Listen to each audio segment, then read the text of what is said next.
Welcome to our channel. Today we how to connect Logitech Instant Fix step by step clearly. To connect your Logitech device, start by identifying the type of device you have, such as a mouse, keyboard, or headset. Make sure your device is fully charged or has fresh batteries installed. Next, locate the USB receiver that came with your Logitech device.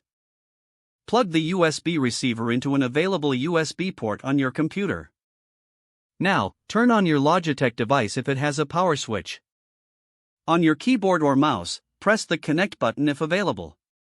You may find this button on the bottom or side of your device. Wait for a moment as your computer recognizes the new hardware. If prompted, follow any on-screen instructions to complete the setup. For Bluetooth devices, go to your computer's Bluetooth settings. Ensure Bluetooth is turned on, and select Add Bluetooth or other device. Choose Bluetooth from the list of options. On your Logitech device, press the Connect button until the LED light starts blinking. Select your Logitech device from the list of available devices on your computer. Once connected, you should see a confirmation message. Test your device to ensure it's working properly. If it doesn't connect, try restarting your computer and repeat the steps. If the page does not load, refresh the browser or try again in a private or incognito window. Make sure you are using the correct email address, then retype it carefully to avoid small typos. If your password is not accepted, use the reset option and create a new strong password you can remember. Check your spam folder for verification or security emails, then complete any requested confirmation steps.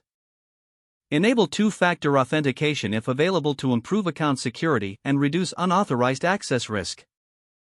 After signing in, review your profile details so your contact information and settings are accurate and current. If you see an error message, note it down and try again after restarting your device and internet connection. Log out when you finish, especially on shared devices, to keep your account and payment information secure. If the page does not load, refresh the browser or try again in a private or incognito window. Make sure you are using the correct email address, then retype it carefully to avoid small typos. If your password is not accepted, use the reset option and create a new strong password you can remember. Check your spam folder for verification or security emails, then complete any requested confirmation steps. Don't forget to like this video and subscribe to our channel for more step-by-step tech guides.